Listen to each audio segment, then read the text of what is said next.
¿Ahora? Sí, sí. ¿Sí? Bien. Les decía, cuando dos personas se reúnen para conformar una sociedad, lo primero que tienen que hacer es firmar el contrato social. ¿Sí? En ese contrato social van a quedar asentadas todas las características de esa empresa, como quiénes son los socios, qué duración pretende que tengan, cómo se va a llamar, cuál es el capital social que van a aportar cada uno, cuál es el objeto social, quién va a tener la administración, es decir, todo lo que se referencia a la empresa va a quedar plasmado en el contrato social. Y es decir, están suscribiendo el nacimiento de una sociedad, de un ente.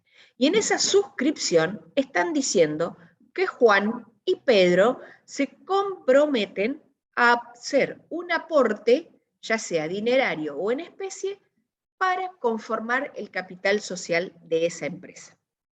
Entonces, ahí tenemos un primer momento, el momento de la suscripción. Y con el momento de la suscripción es cuando se da nacimiento a la registración inicial del ente. Es decir, con el contrato en mano, yo ya puedo hacer el primer asiento en el libro diario de ese ente. ¿Cuál va a ser ese primer asiento? Justamente el asiento de la suscripción. Es decir, en donde voy a generar un derecho de cobro para la empresa, como un crédito, en donde digo, fulano y falano se suscribieron o se comprometieron a pagarme o a aportarme esto. Y todo esto que me van a dar va a conformar el capital social del ente. Ese es el momento de la suscripción. Ahora, cuando hablamos de la integración, la palabra también lo dice, es cuando se integra. Cuando esos socios que se habían comprometido hacen el integro de ese compromiso. Entonces ahí estoy hablando que el que había dicho que iba a entregar dinero, lo está entregando. El que había se comprometido a que iba a entregar mercaderías, la está entregando. Entonces hay que diferenciar en el aporte de los propietarios el compromiso, perdón, el compromiso o la suscripción y la integración. Luego seguimos. Perdón, Sí, para darme una idea, cuando se habla de la suscripción, por ejemplo, yo me comprometo a aportar, no sé, un inmueble, un rodado y 200.000 pesos. sí, ¿Eso se registra? ¿Es lo sí, que entiendo? claro, ¿Cómo se justamente eso, registraría? con ese compromiso que vos haces en el contrato, Sí, viste que para cada registración yo ¿en el necesito un libro documento diario? respaldatorio. Claro. Bueno, el documento respaldatorio para esa registración va a ser el contrato. Ok, ¿y se registraría esto en el libro diario? Y se registra en el libro diario. Ahora después les voy a mostrar un ejemplo de cómo lo haríamos. Ok, ok. A ver si ya lo podemos hacer ahora. Pará. Mirá, vamos a hacer ejemplo de que en el contrato Juan dice que va a aportar 100.000 pesos, que va a aportar mercaderías por un valor de 50.000, ¿no? Y Luis dice que va a aportar 50.000 pesos y un inmueble de 2 millones. ¿Sí? Eso queda sentado en el contrato. O sea, en el contrato van a decir, el capital social de la empresa va a ser de 2.200.000 pesos, el cual va a estar conformado por el aporte de Juan de 100.000 pesos en efectivo, en mercaderías de 50.000 y por el aporte de Luis de 50.000 pesos en mercadería y un inmueble valuado en 2 millones de pesos. Eso va a estar así en el contrato. Entonces, cuando yo lo tengo que registrar, voy a ir al libro diario, debe y haber, y voy a decir, bueno, ¿quiénes son los que se comprometen?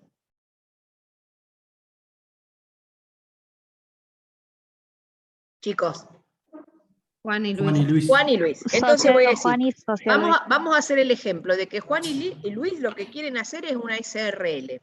¿Sí? Entonces, ¿quién es el que se compromete? El socio Luis cuenta aporte. Esta es una cuenta patrimonial del activo, ¿sí? ¿Por qué patrimonial del activo? Porque para la empresa es un derecho de crédito, es un crédito, un derecho a cobrar.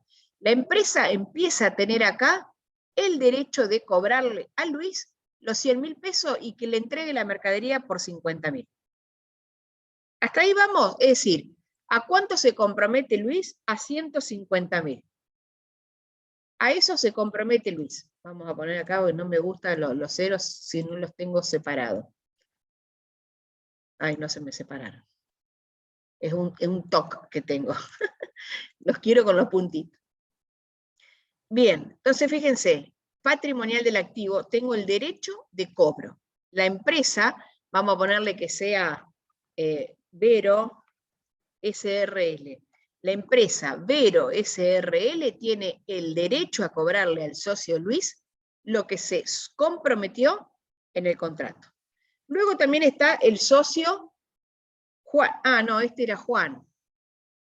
Bueno, vamos a poner acá 2.050.000.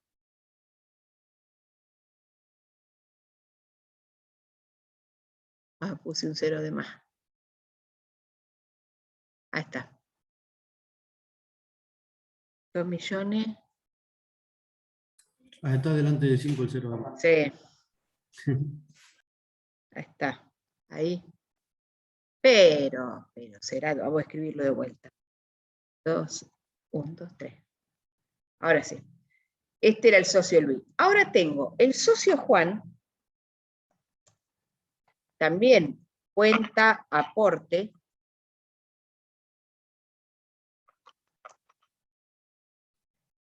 patrimonial del activo. ¿A cuánto se comprometió el socio Juan? A 150.000. 150.000. Bueno, ¿esto qué conforma? El capital social de la empresa. Es decir, un ejemplo así patrimonio neto. hicimos el otro día en la clase extra que tuvimos con Luciana. ¿Con Luciana? Bien. Sí. Bueno, esto que hicimos acá es lo que se conoce como registración de inicio o momento de suscripción o de compromiso. Es el primer momento. Vamos a poner el ejemplo de que 10 días más tarde lo integran. 10 días más tarde viene Luis y dice, voy a integrar lo que me comprometí. Bueno, ¿y a qué se había comprometido Luis? A 50.000 pesos en mercaderías, entonces voy a tener 50.000 al debe de mercaderías, y se comprometió a un inmueble de 2 millones. ¿Sí? ¿Quién se comprometió a esto?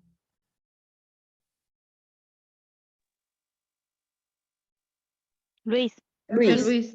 Entonces, ¿qué voy a acreditar? Socio Luis al haber por los 2.050.000. ¿Por qué? Porque yo ya no tengo más el derecho de cobro hacia esta persona. Ya me entregó. Es decir, yo acá el activo lo tenía por un derecho a cobrar. Ahora el activo lo tengo realmente por los bienes. Y a este momento es el que vamos a llamar el momento de la integración. Y lo mismo vamos a hacer con el socio Juan. Vamos a hacer caja, mercaderías, a socio Juan por 150.000. Caja era por 50. ¿No? No por 100. Y esto por 50. Entonces, acá tenemos los dos momentos de la integración. Fíjense si yo hago los mayores de estas cuentas que usé. ¿Cómo me queda el mayor de socio Luis y socio Juan? Saldadas. ¿Y qué hice? Hice nada más que una variación cualitativa en el patrimonio, porque cambié un activo por otros. En este caso, mercaderías, inmuebles y caja. Entonces, lo que tienen que tener presente acá, que cuando firmamos el contrato social es cuando se conforma el capital social como parte esencial del patrimonio neto. En la integración lo que hago es un cambio cualitativo. ¿Correcto? Bien, Sí, gracias. vamos a seguir. Luego tenemos, ahí vimos el aporte de los propietarios, que era el primer grupo, y el segundo grupo eran los no capitalizados. O sea, el aporte de los propietarios es lo que llamamos los capitalizados. Los no capitalizados son los del segundo grupo, dentro de los aportes. Que ahí encontrábamos ajustes al capital, aportes irrevocables, teníamos primas de emisión, teníamos dividendos ganados, etc. ¿Qué es el ajuste al capital?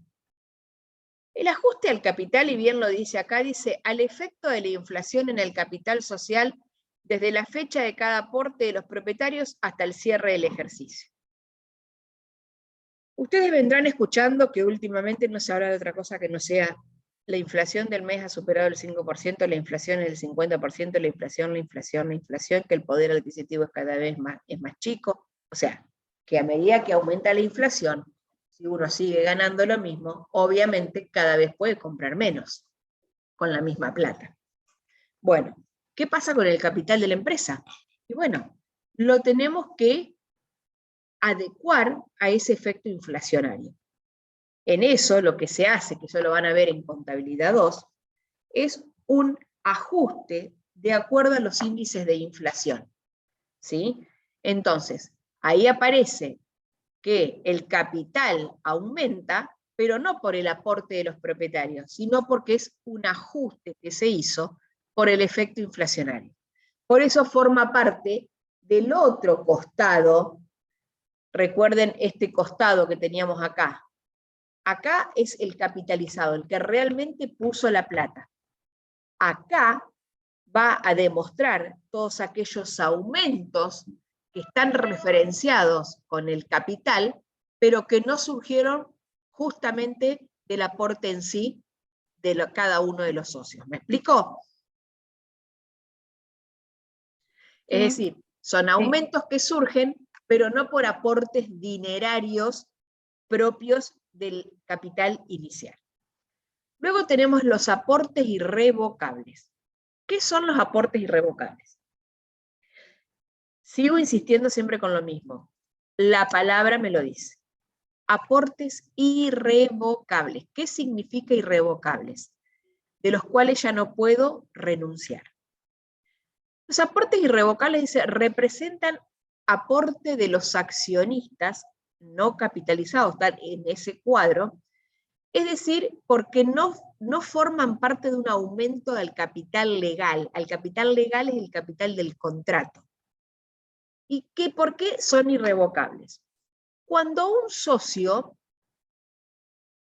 tiene una determinada suma de dinero, la entrega a la sociedad, pero no como un capital legal, un capital del contrato, sino que la entrega con la intención de que cuando haya una futura emisión de acciones, ese dinero se utilice para la emisión de esas acciones, pero no va a quedar asentado dentro del contrato social.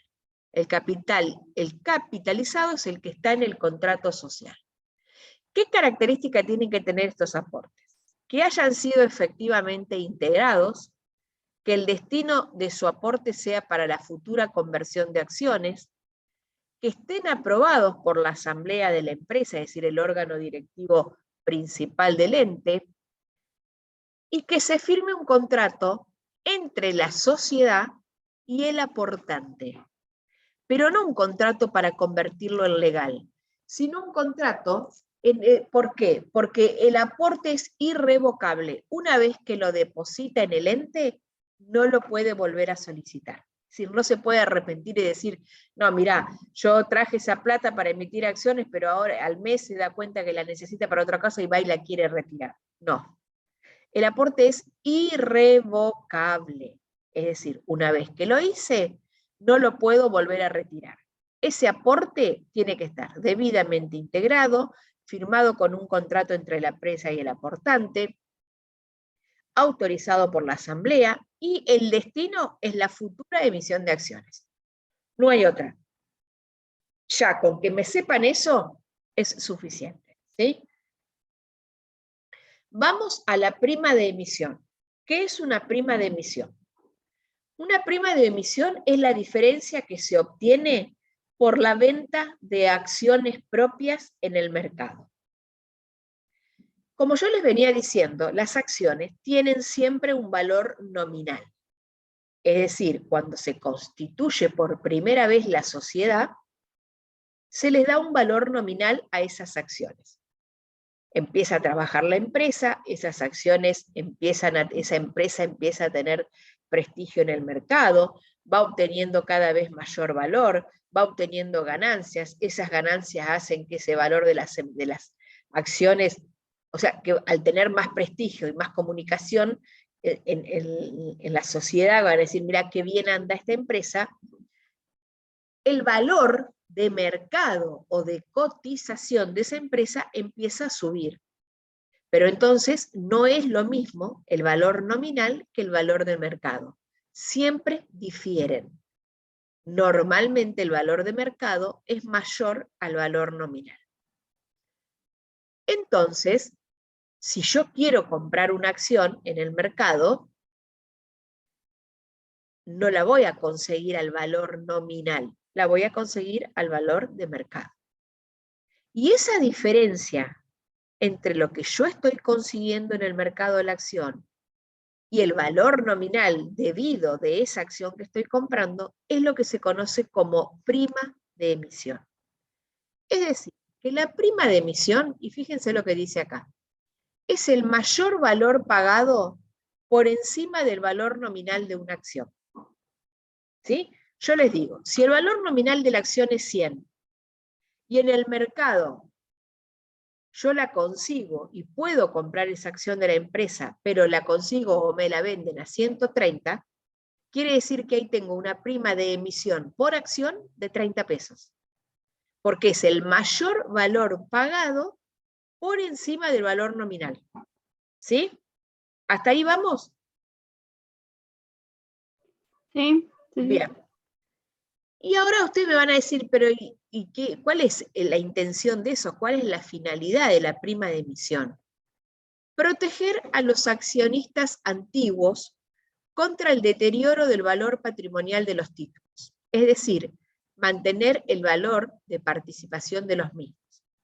¿Y cómo se explica esto en lenguaje más común, digamos? Vamos a un ejemplo. Vamos a un ejemplo. Y antes del ejemplo yo les digo, si ustedes tienen una empresa que pagaron un valor de la acción 100 pesos, ¿sí? Cuando se inicia pagaron el valor de la acción 100 pesos. Empiezan a trabajar, empiezan todos los días a ir a trabajar, tienen sus problemas, reniegan, porque esto, porque lo otro, o sea, lo que nos pasa a todo el mundo en el trabajo. Resulta que cierran balance, que sean dos socios en una sociedad anónima. Cierran el balance de esa sociedad anónima y tienen una ganancia de 50.000 pesos. Vamos a números chiquitos. Una ganancia de 50.000 pesos. ¿Sí? Entonces, ese patrimonio neto con el que ustedes habían arrancado, vamos a ver si lo podemos hacer acá. Ustedes arrancaron esa sociedad anónima con un patrimonio neto que era igual a 100.000 pesos, que esto se equivalía a las acciones en circulación. Recuerden que la sociedad anónima es acciones en circulación y es para lo que corre las primas de emisión. Eso es el patrimonio inicial, el aporte que hicieron los accionistas a la sociedad. Empiezan a trabajar y acá 100.000 pesos, vamos a decir que estas 100.000 pesos estaban conformados por 100 acciones de valor nominal 100. 100 por, no, valor, 1000 acciones vamos a poner. 1000 acciones de valor nominal. De valor nominal 100, me va a dar los 100.000 pesos del capital o acciones en circulación. Es decir, que en el momento cero, el patrimonio neto era igual a 100.000 pesos de acciones en circulación, y estos 100.000 pesos se conformaron por 1000 acciones de valor nominal 100 cada una. Resulta que con el transcurso de los días, llegamos al primer cierre del ejercicio económico, esto es el 1 de enero, vamos a suponer, y con el transcurso de los días llegamos al primer cierre del ejercicio económico, 31 de diciembre, y el patrimonio neto ahora está conformado por los 100.000 pesos más un resultado positivo de 50.000. ¿Sí? Entonces, perdón, el patrimonio neto, acá era 100.000 pesos que lo denominábamos acciones en circulación. Acá el patrimonio neto está conformado por acciones en circulación, ahí me equivoqué, 100.000 pesos, y resultado positivo, la ganancia que tuvo de 50.000. Es decir, que durante el primer ejercicio, fíjense, el patrimonio neto le cambió de 100 a 150. ¿Por qué le cambió? Porque tuvo un resultado positivo de 50.000. Quiere decir que acá el valor nominal o el valor proporcional de la acción era 100 pesos. Acá, ¿yo qué es lo que tengo que hacer? Estos 50.000 pesos, si yo la divido por la cantidad de acciones, si yo hago 50.000 dividido las 1000 acciones, me va a decir que esa ganancia representó 500 pesos más por acción. Quiere decir que los accionistas ganaron en el año 500 pesos más por cada acción. Es decir, si yo, poseedor de la empresa, era dueño de 500 acciones, ahora por esas 500 acciones gané 500 pesos por acción. Es decir, que cambió el valor patrimonial proporcional de la acción. ¿Cómo se saca el valor patrimonial proporcional?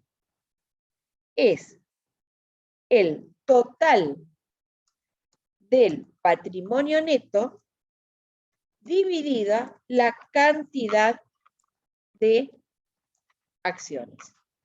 Entonces, fíjense, acá el BPP era 100 pesos. Acá el BPP era, ¿cuánto es acá el BPP? A ver, son 150.000 dividido, ¿cuántas acciones eran?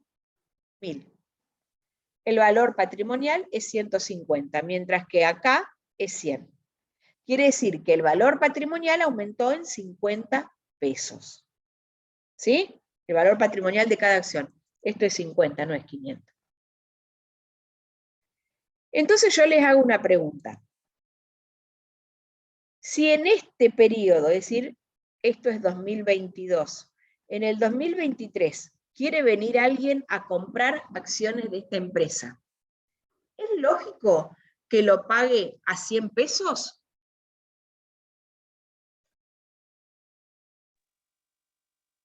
No, No. A lo sumo, lo tiene que pagar a 150. O más. Es decir, porque si lo paga a 100 pesos, eso va en detrimento de los accionistas viejos. ¿Por qué? Porque después va a obtener este BPP, mientras que los que trabajaron fueron los anteriores. Entonces, es justo que al menos cada acción la pague al valor patrimonial proporcional a la fecha del último balance. ¿Por qué? Porque esto ya les corresponde a los accionistas viejos. Los nuevos que empiecen a pagar en función de las acciones más los resultados que se fueron teniendo. Y esa diferencia es lo que vamos a contabilizar como prima de emisión. Vamos a ver el ejemplo que teníamos acá. Dice, previo a una nueva emisión de acciones, vamos a ir despacito con esto, porque esto no es un tema. Dice, previo a una nueva emisión de acciones, el patrimonio de una sociedad anónima es de 13.000 pesos. Y su conformación es la siguiente. 100 acciones a valor nominal, 10.000. Y ya traía esta empresa resultados acumulados de 3.000. Es decir, que el total del patrimonio es 13.000 pesos. Dado que son 100 las acciones emitidas, el valor que cada una de ellas representa en el patrimonio neto, es decir, el BPP, que ese BPP es el valor patrimonial proporcional, dice en qué proporción cada acción representa el patrimonio. Es de 130, que ¿cómo la saca? El total del patrimonio dividido la cantidad de acciones. Me va a decir que es 130 pesos cada una. Quiere decir que de estos 3.000 pesos que ganó la empresa, es como que se repartió 30 pesos en cada acción. ¿Sí?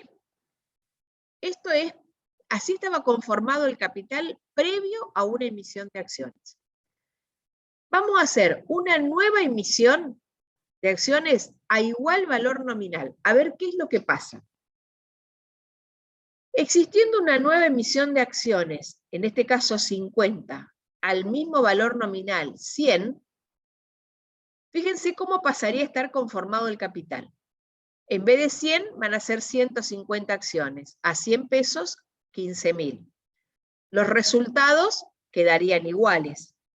El total del patrimonio ahora es 18.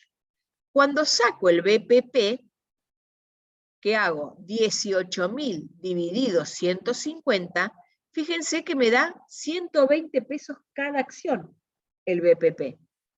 Entonces quiere decir que si emito la nueva emisión de acciones, la hago al mismo valor nominal, el BPP disminuye.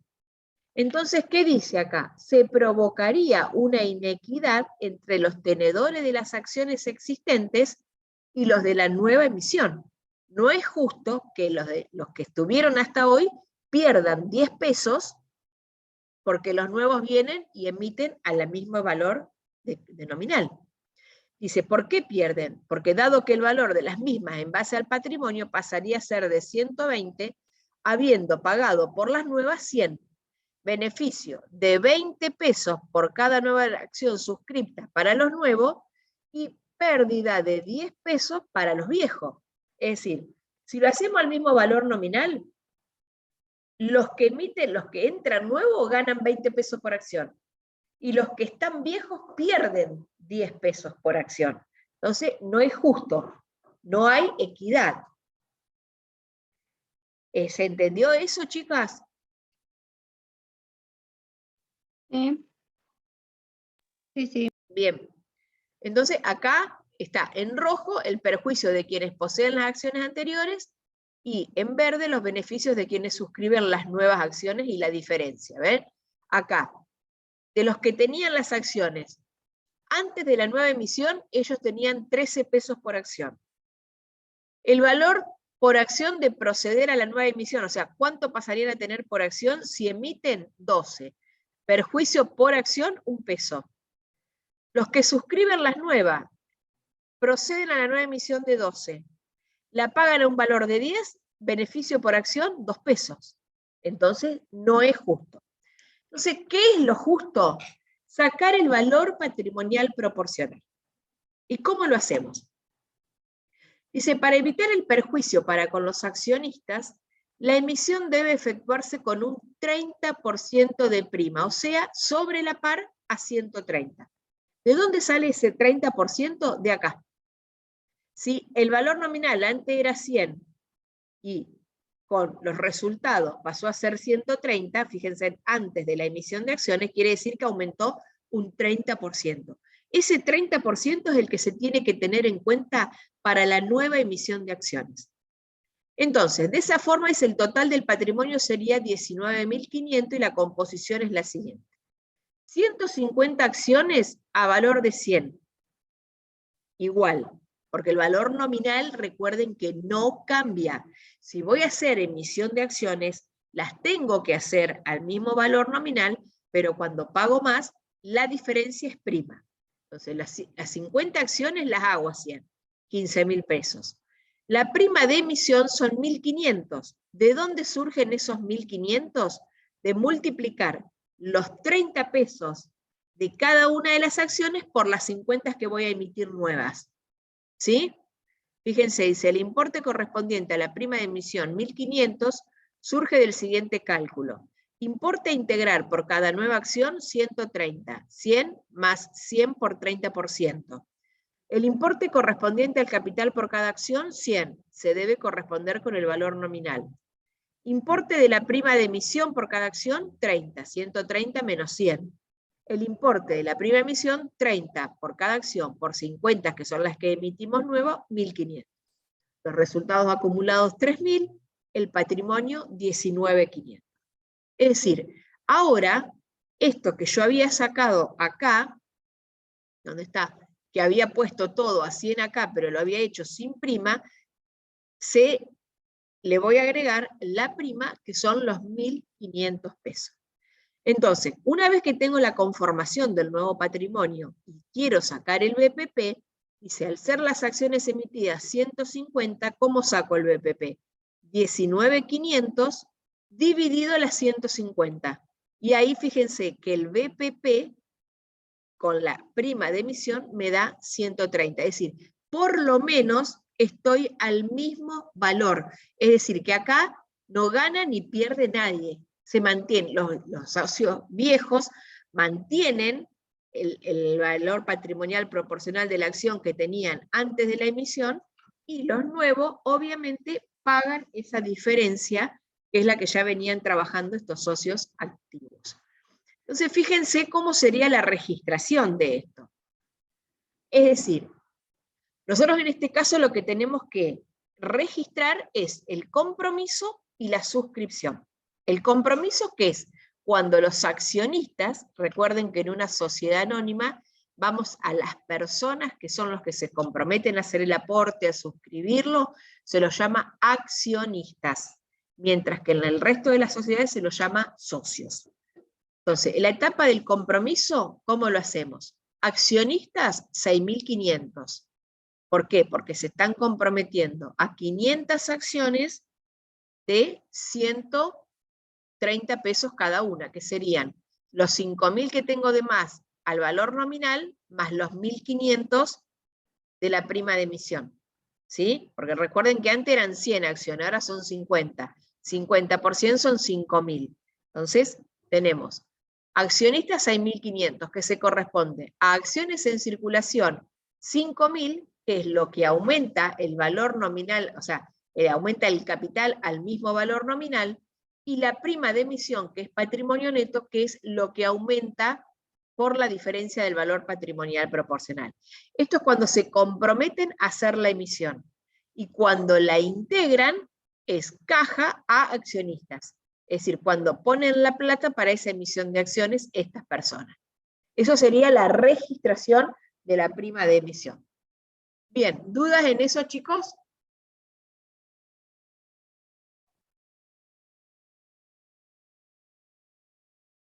Por ahora no. ¿No?